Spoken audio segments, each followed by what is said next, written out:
Ding,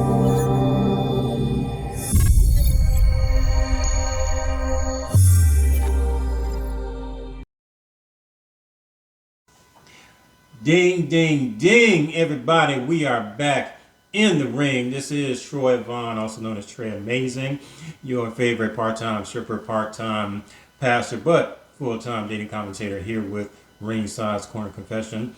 And again, we have the queen of KINK, Fetish. Here in Atlanta, we have the one, the only, Casey Carter, a Ringside favorite. How are you, Casey? I am wonderful. But please allow me to address you correctly. Hey, Troy. I like it. I like it.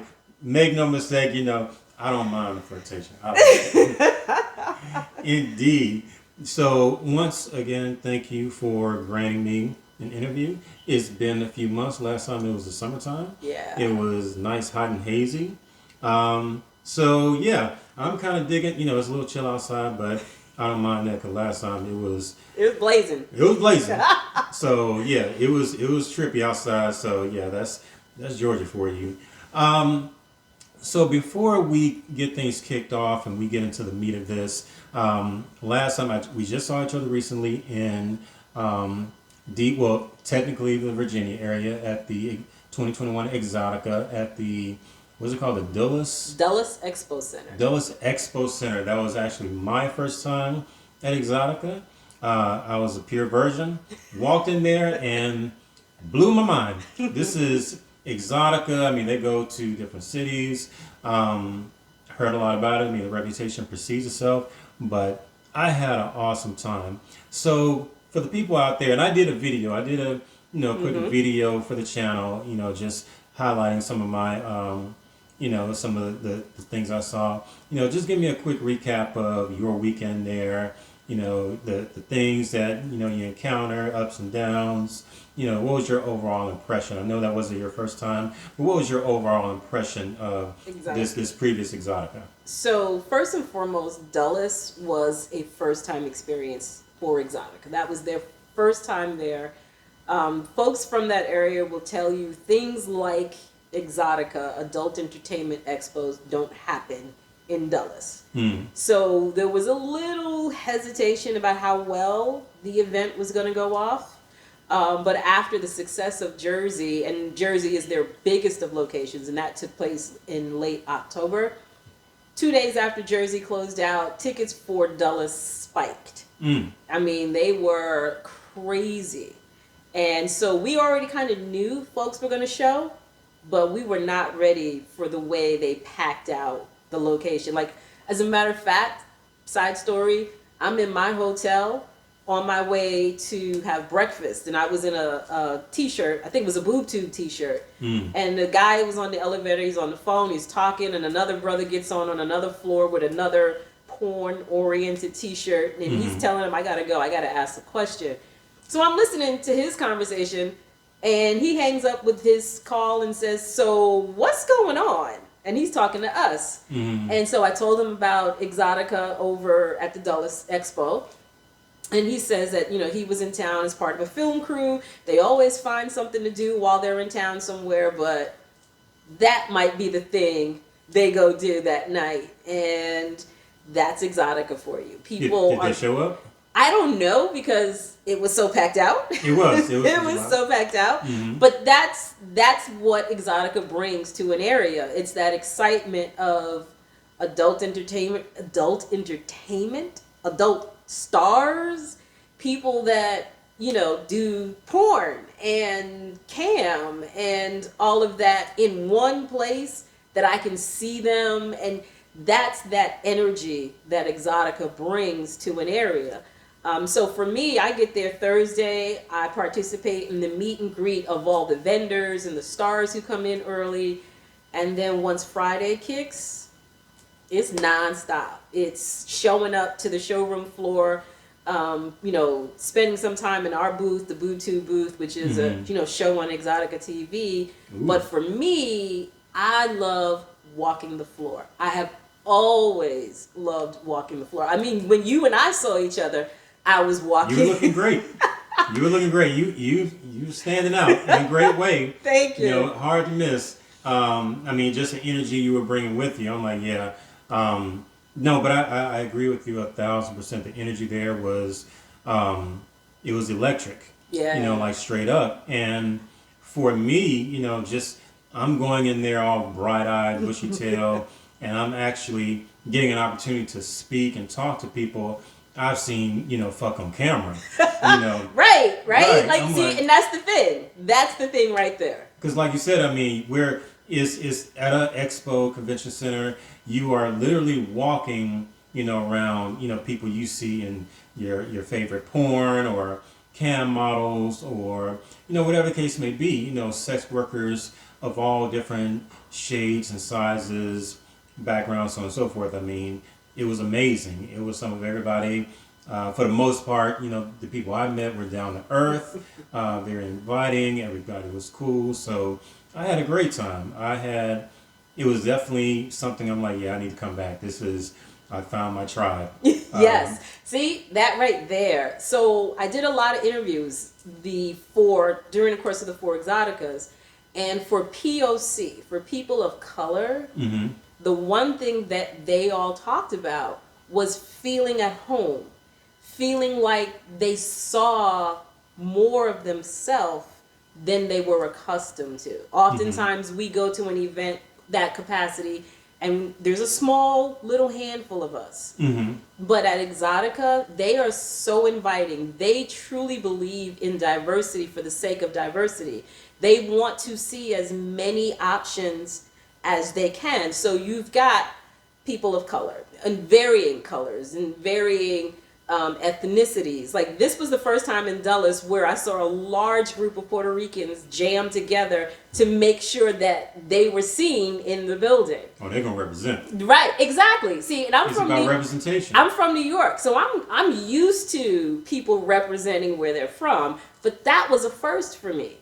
And so, you know, I've seen large number of trans people represented at Exxxotca. I've seen, you know, the MILFs, the genuine, the true MILF. I love it. The full grown ass woman, not a MILF because you had kids, but a MILF because you're in your 40s, 50s, 60s, and if you know Rita Daniels, 70s. Sexy. And let me tell you, for a 70-year-old woman, She can get it. no, okay.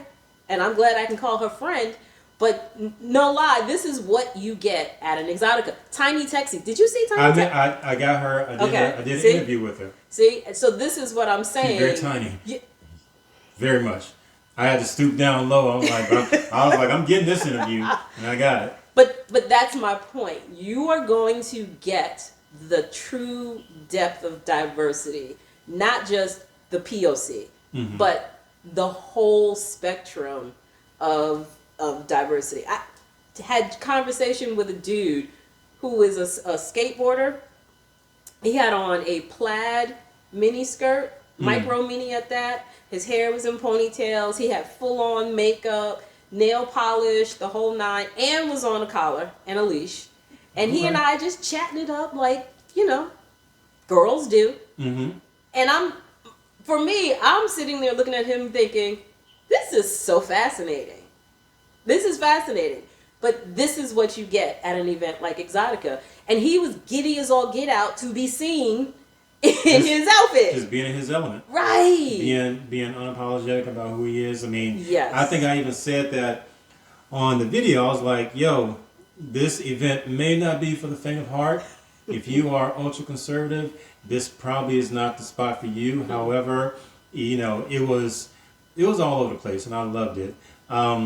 You know, really quickly before we segue, you know, the last interview that you and I did, I credit you with teaching me Bukkake. Bukkake. Yes.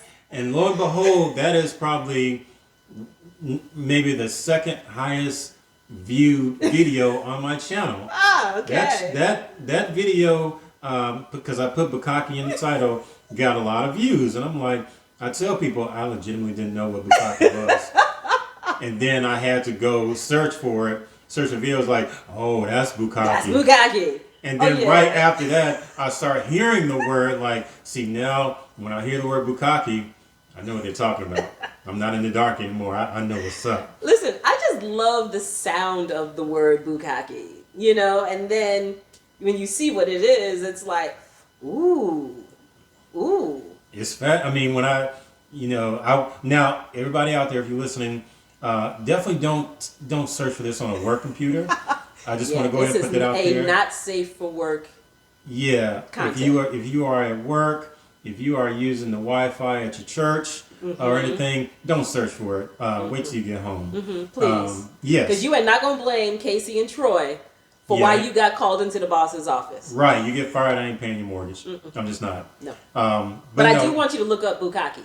definitely, if you're out there, please go someplace safe and look up bukkake. It is worth the while. It's just, I saw it and I was like, that's what that is? That's what that is. And that many people are into it? Oh, hell yeah. I was like, wow. Oh, yeah. So, I credit you. You're the one that you imparted that wisdom on me, and I am forever grateful. That's so funny, too, because I don't even know how that word came out, but... I don't know, but I'm glad it did. Okay.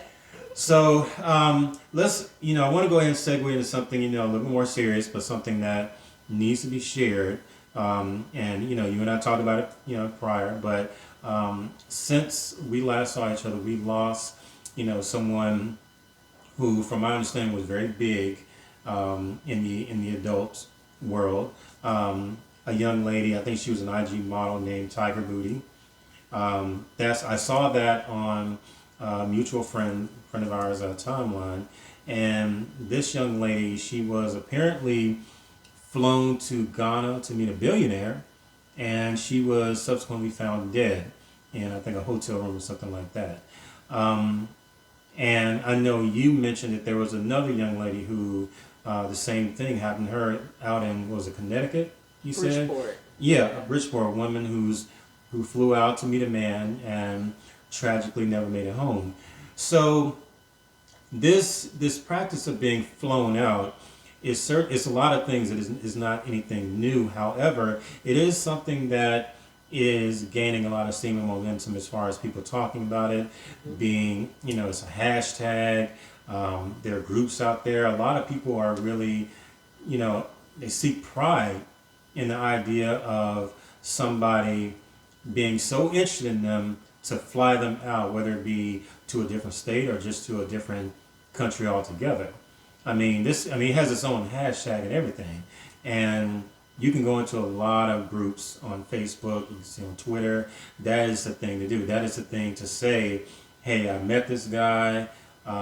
He bought me a ticket, set me up with a hotel room in such and such, foreign country.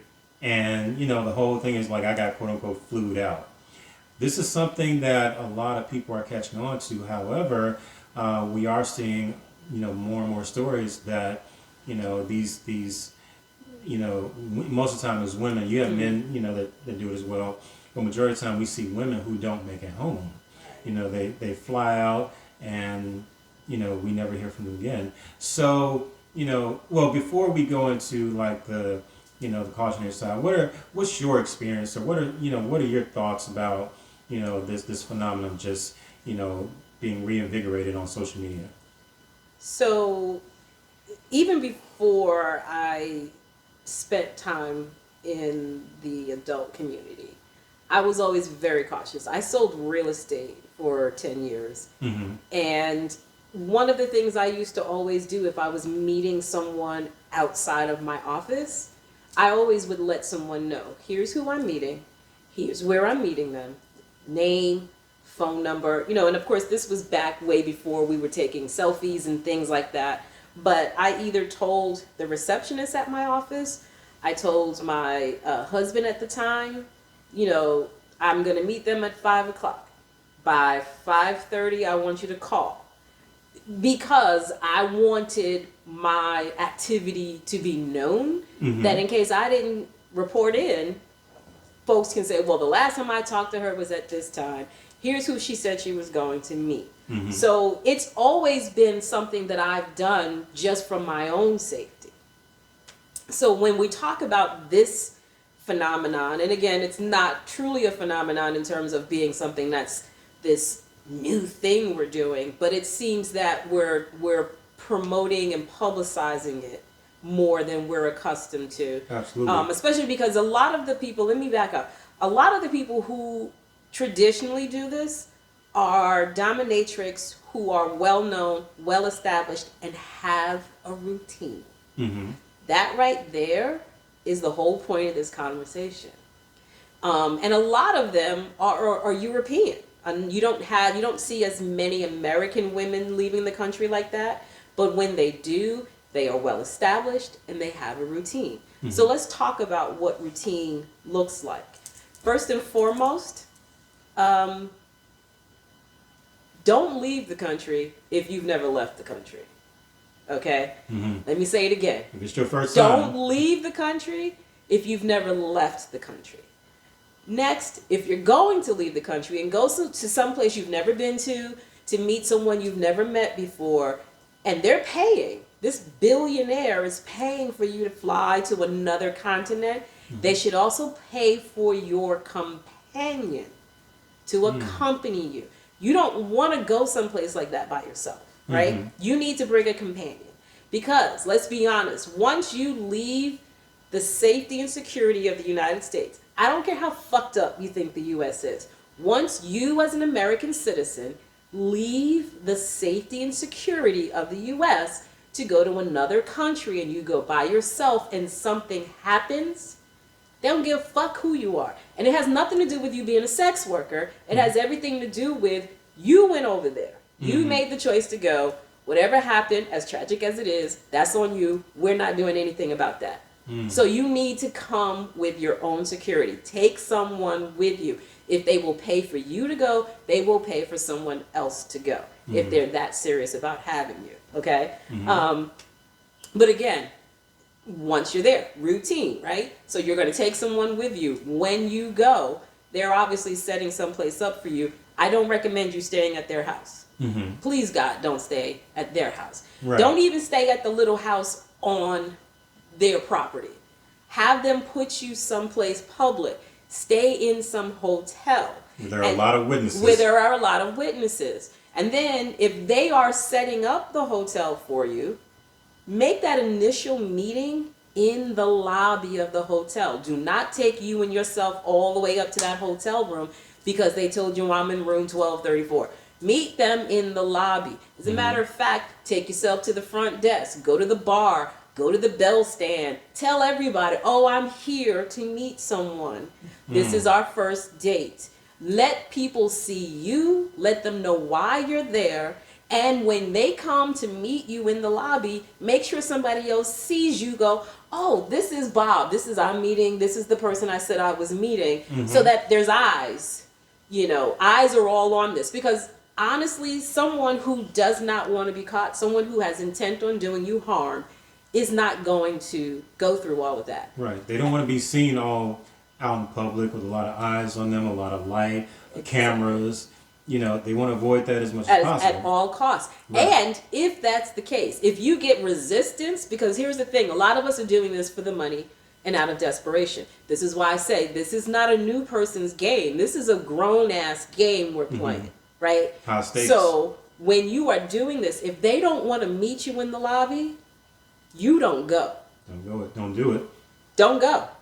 I don't care how much money they're paying you. It's not worth your life to not be seen in public with this person. Now, let's bring it back to the States, because a lot of women are doing this here in the States, right? Absolutely. So we're doing this here in the States, and same scenario. We're meeting in the hotel, and they say, oh, I don't want to be seen with you in case my wife and the la la la. That's cool. We're still meeting in the lobby. You sit on one end of the bar, I'll sit on the other end of the bar. You sit on that sofa, I'll sit on this sofa. But I'm going to make sure still you're seen on the camera. People are seeing you in the building. They see you and I in close proximity to one another, because I'm going to make sure I also tell somebody that's the one right there.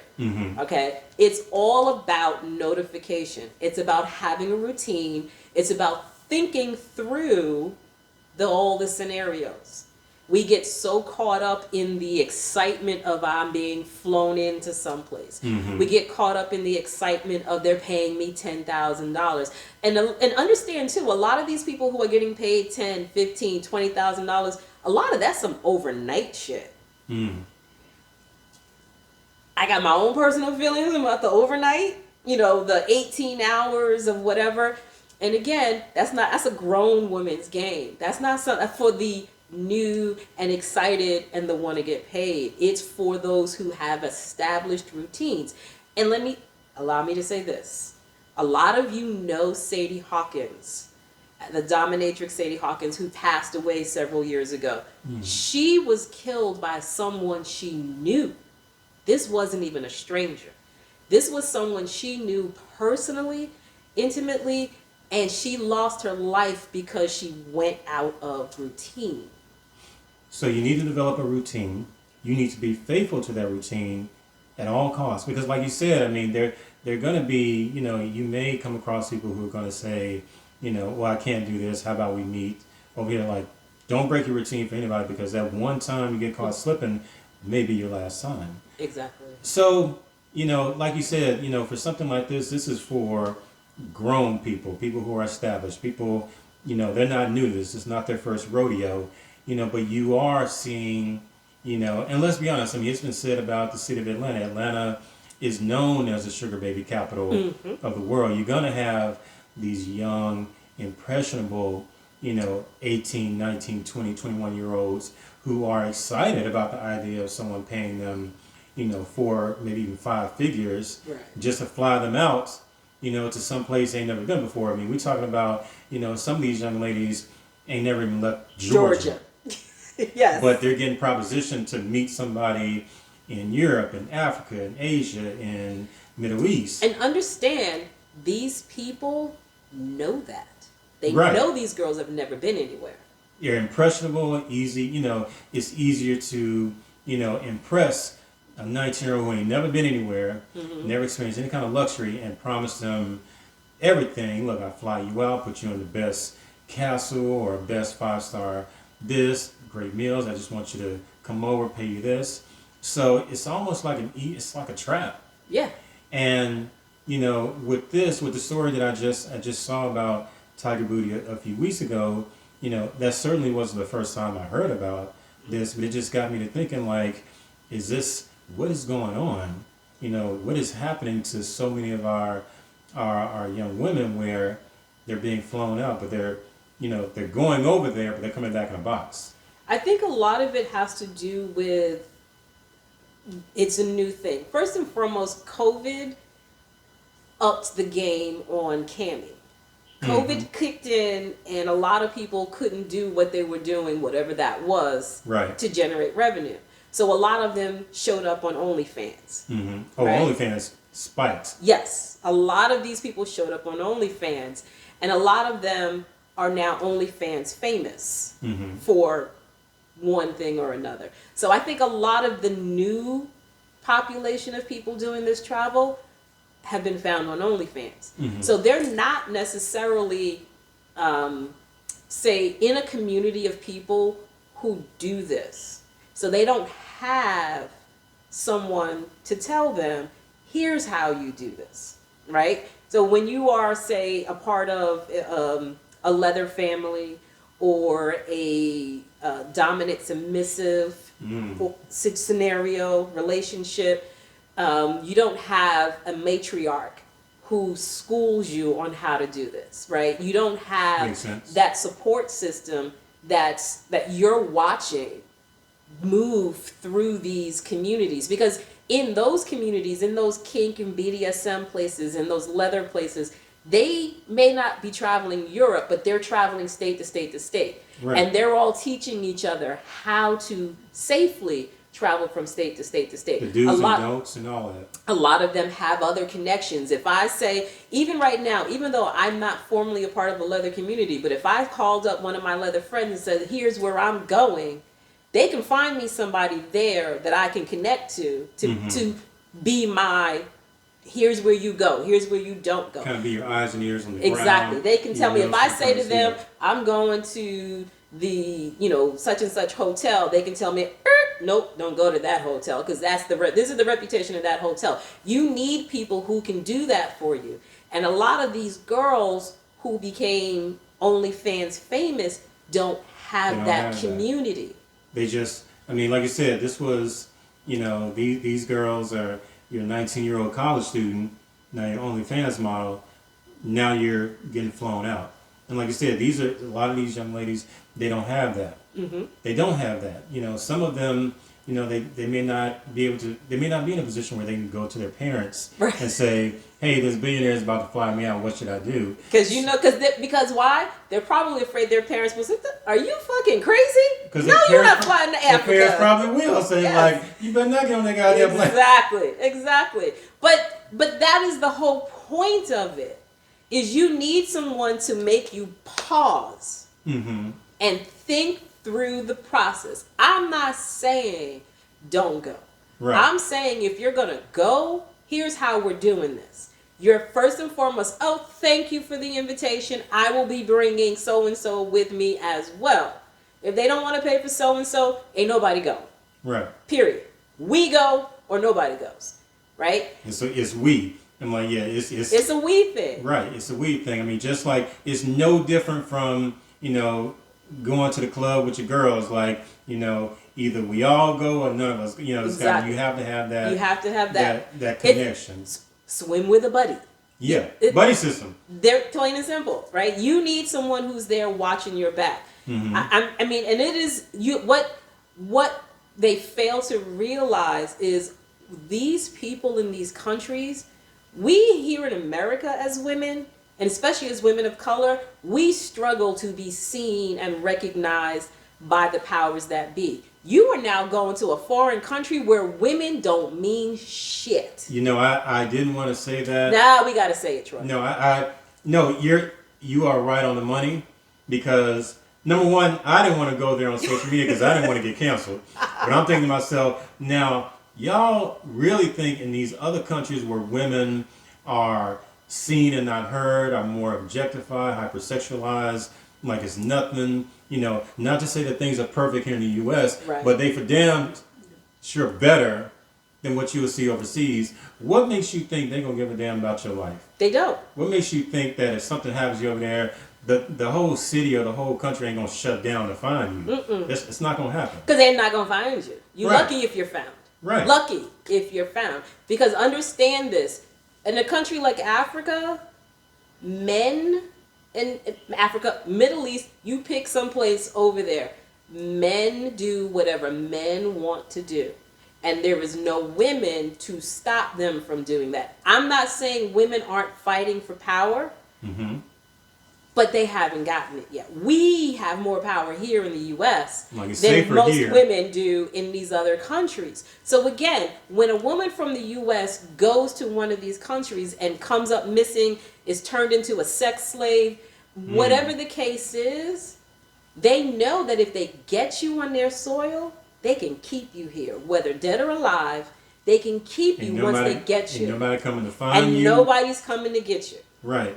You don't, 9 times out of 10, you don't have family or friends there. You're by yourself.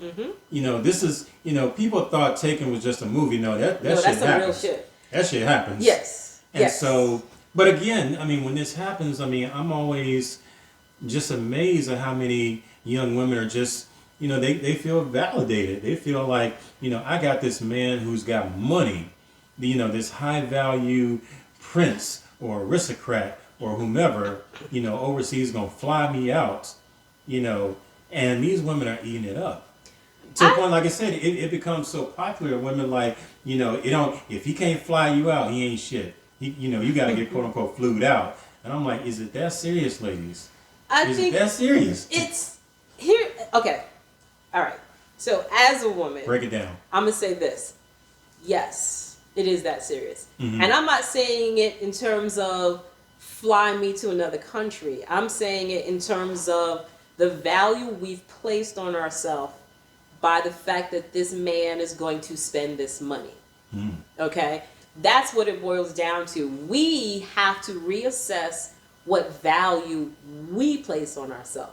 Because if I get a proposition from Troy and Troy says I'll pay you $10,000 to come out here, I have to assess that whole situation, not just be focused on the fact that Troy offered me $10,000. I have to determine, where is Troy?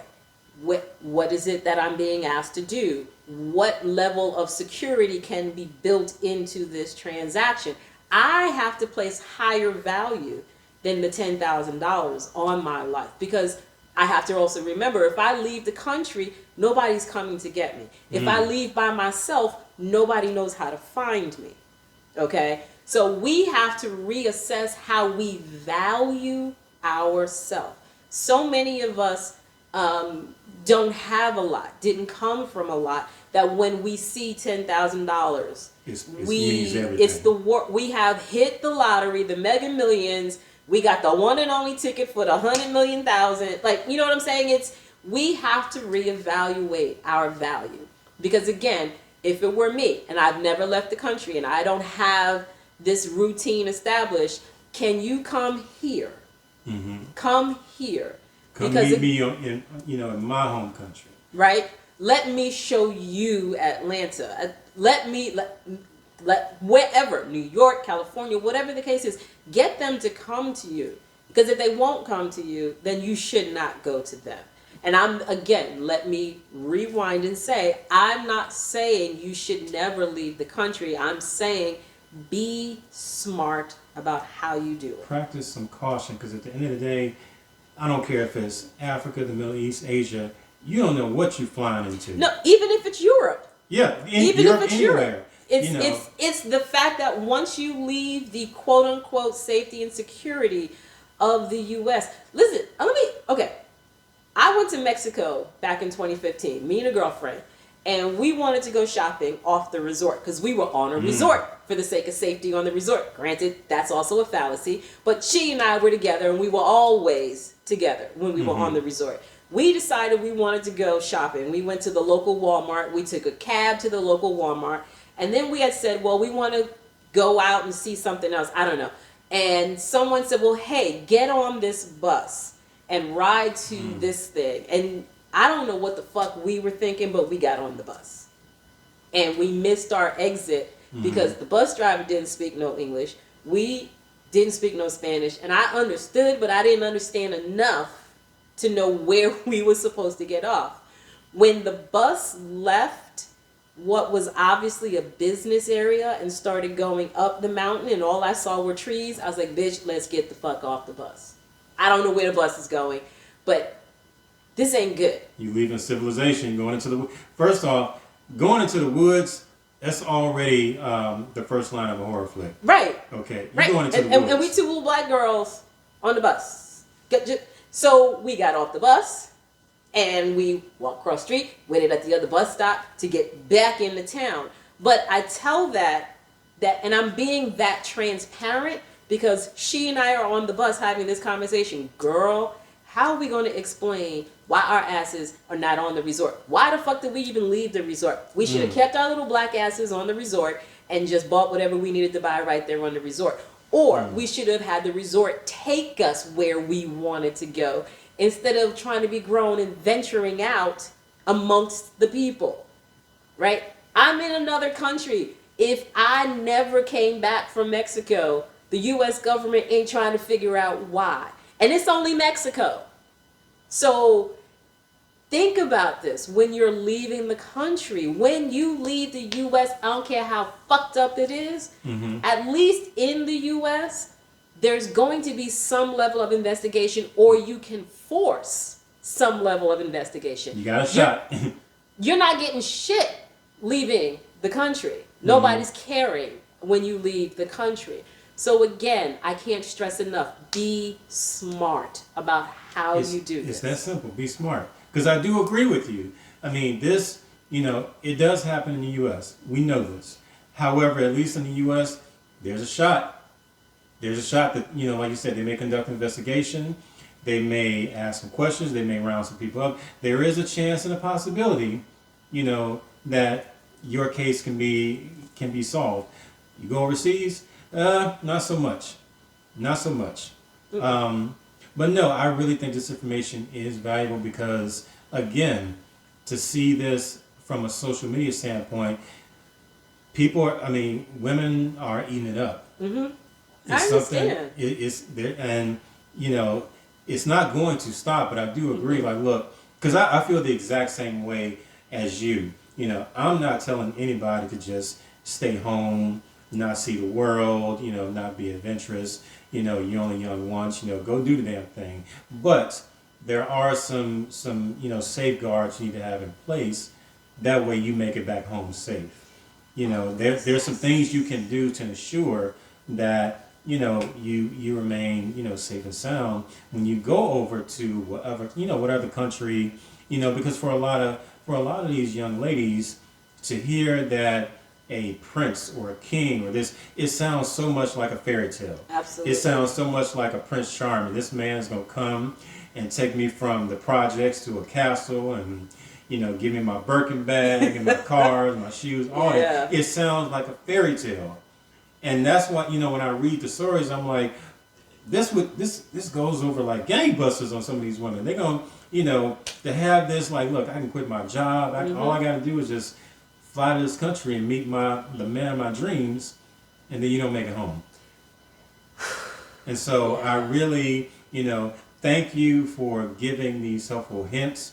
I hope women pay attention. I hope people take notes. If you're out there, make sure you subscribe to the Ringside channel. Make sure if you're on Facebook, you find the Ringside community. Just go to the search bar, type in Ringside LLC, request to join the group, and either myself or one of my admins will admit you. But I do hope that people viewing this video will take notes, practice some precaution, and just come back safe, because at the end of the day, we don't need any more of these tragic stories of these young, you know, these young ladies with their lives ahead of them going overseas or going across state lines, and, you know, something tragic happens.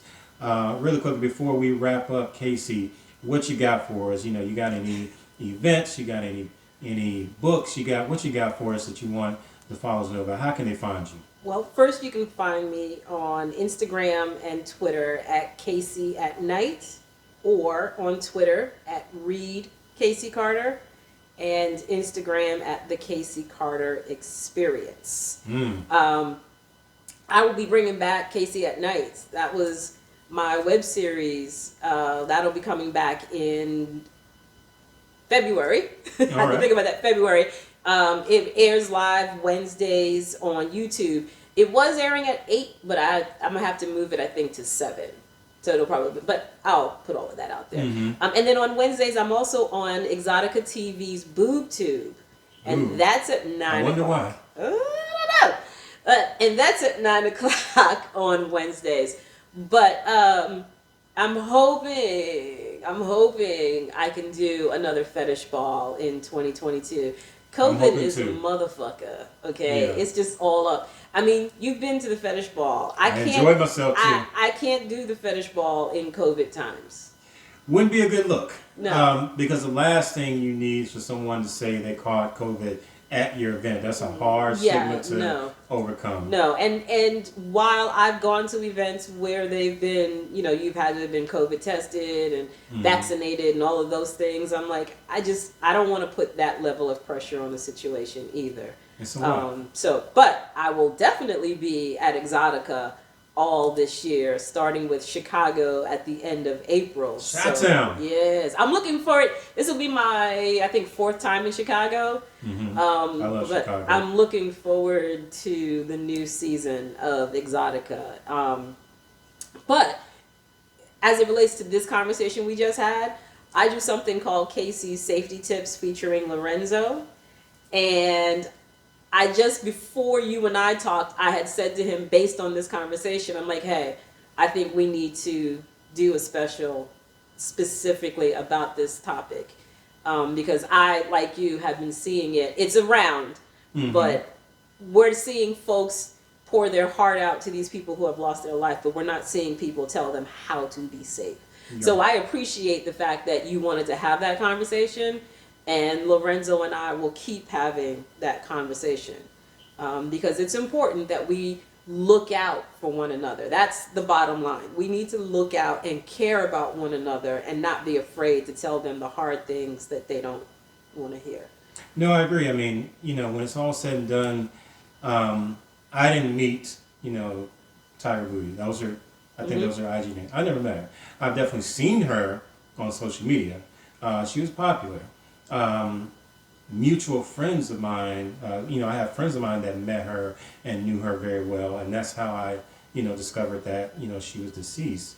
And so it really was a case of like, okay, something, her death, as tragic, as it is, isn't stopping this behavior. No. It's going to keep going. Right. But anybody who's making the decision to get on a plane or a boat or whatever and go overseas or go to a different state, whatever, they need to have this information. They need to, be smart. That way they can go, if you need to go fulfill a fantasy, go get your money, whatever the case may be, but we want you to come home. Yes. We want you to come home safe and sound. So, Casey Carter, thank you so much. As always, it is a pleasure and an honor. I have one last thing I want to say. Break it down. Hey, Maria. That's what I'm talking about. Okay. On that note, everybody, this is Ringside's Corner Confession. Make sure you subscribe. Make sure you hit the like button, hit that bell so you get all notifications. And we will see you next time.